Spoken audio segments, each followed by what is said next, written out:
This episode is brought to you by Fond Recollections. Cherish the fond memories of your loved ones with their interactive living obituary. Ever since he came into our lives, he became one of the family. But now he's gone. Time goes by so fast, I wonder if she'll remember him as she grows older without him. Fond Recollections offers us a chance to remember him when he was young and full of life. With Fond Recollections memorial plaques and website, we can upload all our photos and videos of him. Visit fondrecollection.com today and cherish the happy memories of your loved ones.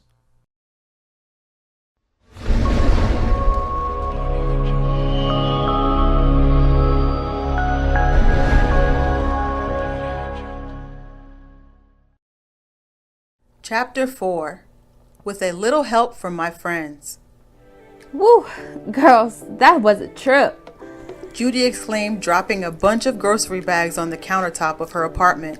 I know. Holly groaned, kicking off her heels and sinking into Judy's couch. I'm exhausted. The girls had been on a shopping spree all morning, going around different wholesale stores with their EBT cards, BOGO coupons, and discount apps. They saved up their collected tip money to buy just about all the food they needed for Judy's cocktail and reception. Did we get everything? Hannah Lee asked, peering into the grocery bags. I think so. Maria said. What do you think, Judy? Let's see. Ladies, come on, place all the food on the counter. Judy said. We need to organize everything into cocktail or reception categories. I hope no one picked up anything nasty. Everything needs to look absolutely fabulous on my wedding day. The girls reluctantly get up and start arranging the food. No rest for the cute ones, huh? Maria sighed. It's okay. We'll do it for you, Judy. Judy laughed. Thanks, girls. Now chop chop. The ladies emptied all their shopping bags and started dividing all the food items into two groups. Judy walked around the counter inspecting each item and listing them down on a notepad. She needed to make sure that everything was perfect and that the food selection was worthy of her favorite television show, The Wedding Challenge. Girl, I bought 10 of each of the following items with my ABT card. Holly laughed, proudly pointing out her purchases. Just look at all this good stuff. We got Italian cheese plates, Stromboli crispy bites, toasted ravioli, Southwestern chicken nacho bites, and I even picked up spinach and artichoke bites just to keep things elegant. That's not all, though. We also picked up some mini quiches and puff pastries. Maria added. Nobody on that damn TV show has ever had this much shit for the cocktail portion of any wedding. We're winning for sure. She high-fived Hannah Lee gleefully. That's just for the cocktail, though. Holly quickly said. We also got a bunch of stuff for your reception. Judy smiled. What did you guys get? I didn't get a chance to see everything in the store. She asked. Well, we didn't have $500 left on our EBT cards, so we combined our remaining tip money and purchased 5 main dishes for your reception, girl. Hannah Lee said. We got 5 prime ribs because that's what the winners on the show always serve, along with some wild-caught salmon, frozen chicken breast, stuffed pork, and some bacon filet mignon. Maria said with a flourish. Now, who's fucking with that? She added triumphantly. Judy was overwhelmed with gratitude. She couldn't believe her friends would go the extra mile for her like that. Holly wrapped her arm around Judy's neck and pulled Maria and Hannah in with them. Now, Judy, who loves you the most? She asked teasingly. Judy laughed. We do, bitch! All the girls exclaimed at the same time, laughing out loud. Okay, let's get back to business. Judy snapped her fingers together. So, while you guys were getting that stuff, we bought 6 of the following items each with our cards. Judy said, jotting down the items on her list. I can't believe some were buy one get one free. We racked up. I also got macaroni and cheese, candy yams, pasta salads, bread rolls, only Hawaiian sweetbread because that's the best, along with some sweet iced tea, broccoli, and cheese. Judy counted, sighing. We still need to get more stuff though. Judy told her friends earnestly. We're going to have to use cash to get utensils, paper items, decorative plates, plus some serving trays and pans. Finally, we also need some edible items for the table centerpieces. Sounds great. Holly exclaimed. We're so winning. Judy and Holly said together. They sat back and surveyed the pile of food on the counter with satisfaction, assured that they will have enough food to cover the cocktail and reception portion of the wedding. Judy was exceptionally pleased with how elegant the spread was. They are maybe not rich, but her guests will be amazed by her standards. All the ladies knew how important this was for Judy, and all of them vowed that they would not let her down.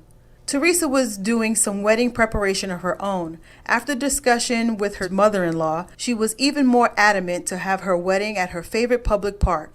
She pulled up at the park and got out. Mary has some nerve telling me where my wedding should be. She muttered under her breath. It's my damn wedding, and I want it to be here.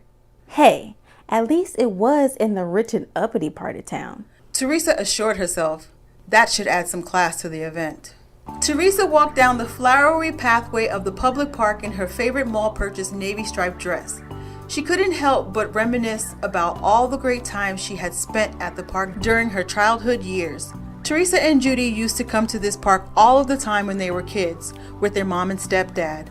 They used to walk the riverstone walls, and her mom and Robin would sit on the grass as she and Judy ran past them, playing childhood games like Red Light, Green Light, and Mother May I. They became very good at playing these games and would demand to play them as soon as they stepped foot onto the park. It didn't matter if there were just the four of them or there were other kids that would join them. As she walked towards the gazebo, she realized that her future mother-in-law will never understand why this park was so important to her. Teresa was only a teenager when she had announced to her parents that she would get married in this park. It was a testament to her character that, true to her word, she was getting married here years later. The gazebo was beautiful, made of white carved wood with ivy wrought around its pillars. Teresa envisioned how it would look on her big day, decorated with fairy lights entwined with the ivy. It was perfect. Sitting on a bench inside the gazebo, she pulled out her phone and made the call. Hello, is this the Department of Parks and Recreation? She asked. My name is Teresa Davis. I'm calling because I wanted to reserve a gazebo or a carousel at Bayview Farms Park for my wedding on the 12th of June. Would this be possible? Yes, Miss Davis, we could do that for you. The lady on the other end answered. Great! Teresa replied. How much is the fee though? You will be charged $160 plus tax. The lady replied. That's great. I'll take it. Teresa said gleefully. After giving her the relevant details, the reservation was confirmed, and Teresa had booked her dream venue for her big day. Oh, that was too easy. Teresa said to herself, so pleased with herself. She was sure that this was a sign that she was doing the right thing and she had picked the right location. She was also pleased that she had overestimated the cost of booking the venue, so now she had some extra cash left over. Teresa thought she could use that cash to get some expensive-looking table and chair covers to shut her future mother-in-law up. Venue taken care of. Teresa now had to call Popeye's Chicken to figure out how much they would charge her to serve 100 guests at her wedding. This is Popeye's Chicken, Louisiana's fast and finest. We don't have any spicy chicken right now. How may I help? The employee on the other end of the line prattled on. Damn, not even a simple hello first? How are you going to start off a call by saying you guys don't have any spicy chicken? Do you ever? Teresa remarked sarcastically. Anyway, I'm calling because I wanted to know your charges for catering a wedding for about 100 guests. There was a pause on the other end of the line. Ma'am, you want us to do what now? The employee on the other end sniggered. Teresa could hear several other employees on the other end cracking up with laughter. Again? I want to know how much it would cost me to have a wedding catered by Popeye's Chicken for about 100 people. Teresa replied patiently. Now, why in the hell would you want to get your wedding catered by Popeyes? Shit, I work here, and I wouldn't feed this chicken to my own family. And you want this for your wedding? Dang, you must be on a tight budget. What's the matter, girl? You can't afford to buy some real food for your wedding? Teresa could hear the other employees cackling with laughter in the background. What are you going to use to pay for this? Your EBT card? The employee on the other line snickered. Up until this point, Teresa had tried her best to keep her level head, but she had finally lost her patience, and the Teresa she usually tries to keep under wraps was finally unleashed. Now look here, dumbass. let's get something straight. I'm trying to keep it classy.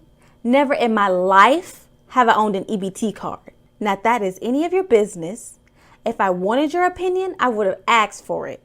Now, put your damn manager on the phone before I drive to Popeyes and stick my foot so far up your ass that you would need a flashlight to find my shoe.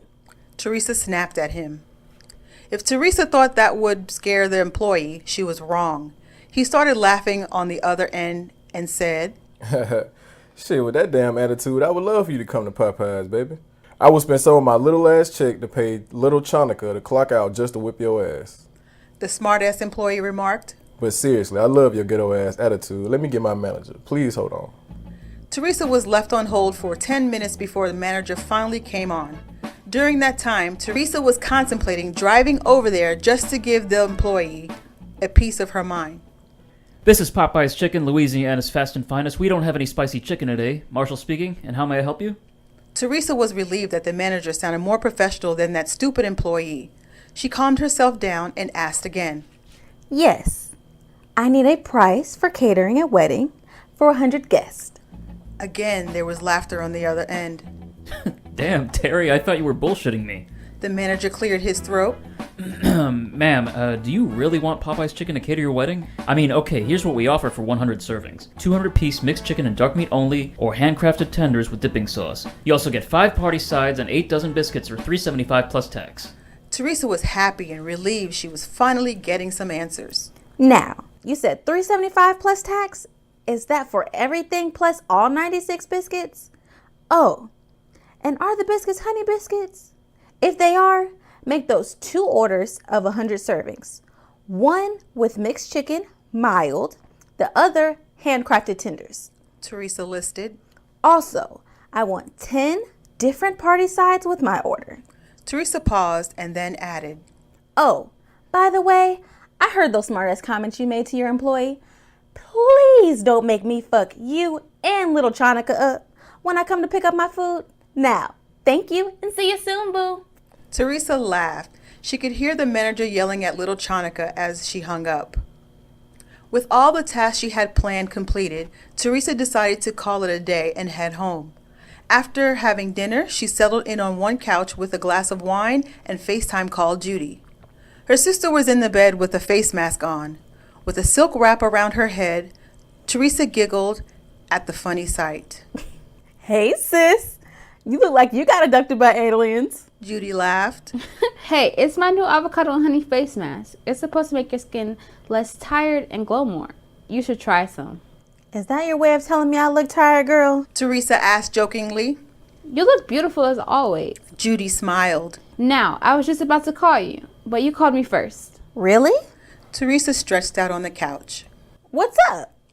Well, I wanted to know about how you met Victor. I told you about my shitty love story. Now it's your turn.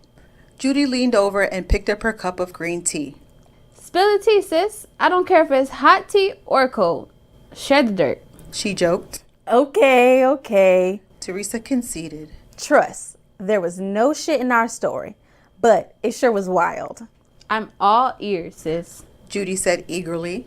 Well, you know your girl's always been a little adventurous in the bedroom. Teresa started. Uh-huh. Judy said teasingly, eyes sparkling. So, a few days before I realized Victor was the one, we were just discussing different ways we would spice up our sex life. I thought a little role play would be kind of fun. Okay, kinky. Judy teased. Well, yeah. Teresa smiled mischievously. But he just laughed. So I forgot all about it.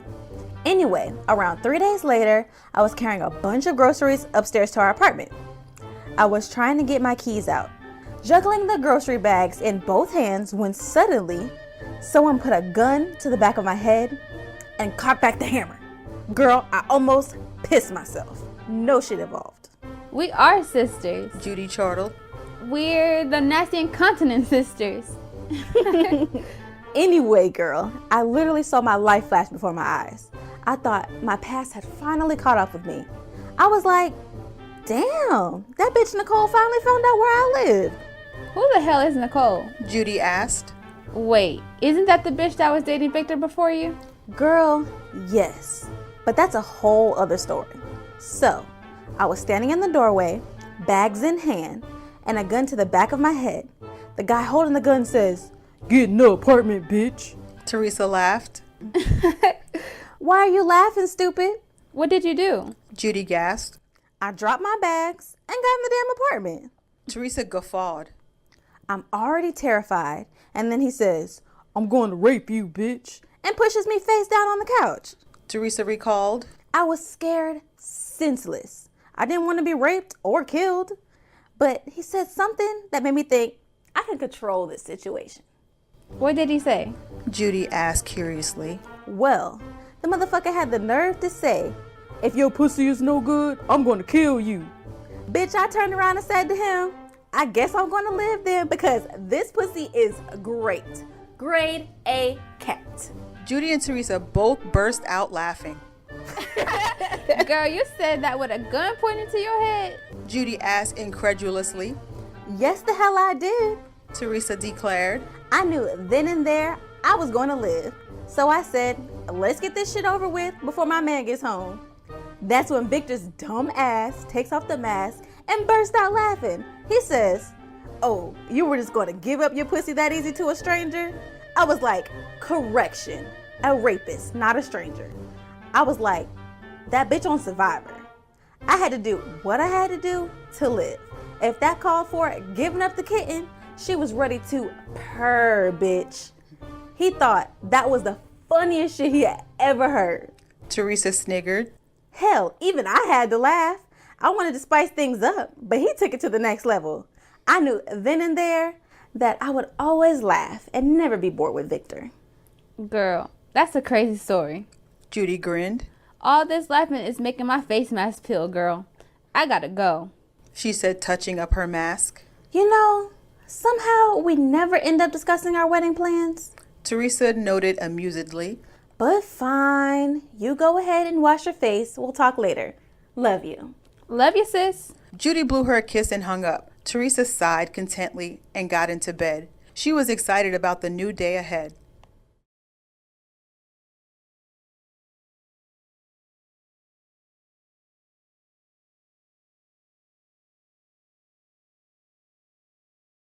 Thank you so much for hanging out with us. If you had fun or picked up anything from this episode, please assist by hitting the like, subscribe, and notification buttons. You can also comment and share our content. These small things really help our channel and means a lot to us. Also, special thanks to our Patreon supporters. You guys are the heartbeat of this channel, and we can't thank you enough for being so generous.